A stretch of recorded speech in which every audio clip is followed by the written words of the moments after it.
നാവികസേനയ്ക്ക് കരുത്തുപകർന്ന് 2 യുദ്ധക്കപ്പലുകളും ഒരു അന്തർവാഹിനിയും കൂടി അണിചേരുന്നു.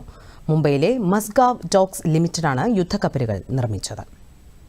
3 മുൻനിര കപ്പലുകൾ കൂടി ഭാഗമായതോടെ രാജ്യത്തിന്റെ പ്രതിരോധ മേഖല കൂടുതൽ ശക്തമാകുകയാണ്. മിസൈൽ നശീകരണ കപ്പലായ INS സൂറത്ത്, സ്റ്റെൽത്ത് യുദ്ധക്കപ്പലായ INS നീലഗിരി, അന്തർവാഹിനിയായ INS വാങ്ഷിർ എന്നിവയാണ് ഇനി മുതൽ നാവികസേനയുടെ ഭാഗം. പ്രതിരോധ യുദ്ധോപകരണ നിർമ്മാണത്തിലും സമുദ്ര സുരക്ഷയിലും ആഗോളതലത്തിൽ ഒന്നാമതാകുക എന്ന ലക്ഷ്യത്തോടെയാണ് മുൻനിര കപ്പലുകൾ എത്തുന്നത്. 7400 ടൺ കേവുഭാരമുള്ള കപ്പലാണ് INS സൂറത്ത്. 75% തദ്ദേശീയമായി നിർമ്മിച്ച ഈ കപ്പലിൽ അത്യാധുനിക ആയുധ സെൻസർ പാക്കേജുകളും വിപുലമായ നെറ്റ്വർക്ക് കേന്ദ്രീകൃത സജ്ജീകരണങ്ങളും ഉണ്ട്. പ്രൊജക്ട് 15B പദ്ധതിയുടെ ഭാഗമായി നിർമ്മിച്ച 4ാമത്തെ യുദ്ധക്കപ്പൽ കൂടിയാണിത്. AI സാങ്കേതിക വിദ്യയും ഇതിൽ ഉൾപ്പെടുത്തിയിട്ടുണ്ട്.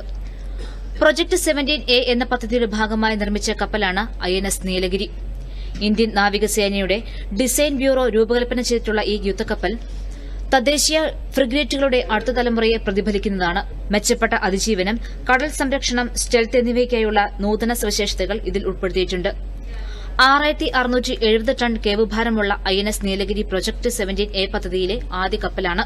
എതിരാളിയുടെ റഡാർ കണ്ണുകളിൽ പതിയാതെ ആക്രമണം നടത്താനുള്ള സാങ്കേതികവിദ്യ INS നീലഗിരിയുടെ സവിശേഷതയാണ്. ഡീസൽ ഇലക്ട്രിക് എഞ്ചിനിൽ പ്രവർത്തിക്കുന്ന മറ്റൊരു യുദ്ധക്കപ്പലാണ് INS വാങ്ഷിർ. പ്രൊജക്ട് 75 സ്കോർപിയൻ പദ്ധതിയുടെ 6ാമത്തെയും അവസാനത്തെയും അന്തർവാഹിനിയാണ് വാങ്ഷിർ. 1600 ടൺ കേവുഭാരമുള്ള ഈ യുദ്ധക്കപ്പലിൽ അത്യാധുനിക യുദ്ധോപകരണങ്ങൾ ഉൾപ്പെടുത്തിയിട്ടുണ്ട്. ഫ്രഞ്ച് സ്കോർപിയൻ ക്ലാസ് അന്തർവാഹിനി കൂടിയാണ് INS വാങ്ഷിർ.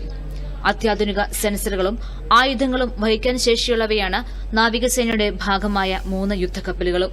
News desk, Doordarshan.